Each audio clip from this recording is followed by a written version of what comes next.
Қазанға май құйып, кішкене қыздырамыз.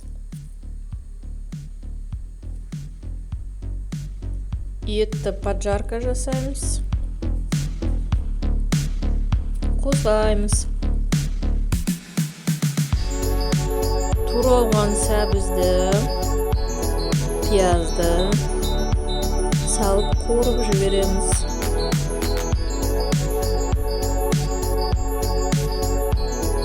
Сосын крышкасын жауып, біраз қуырамыз. Қозғаймыз.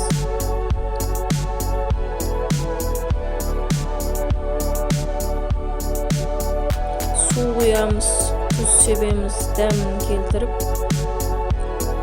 оған дейін күрішті жылы суға салып, тазалап жуып қоямыз.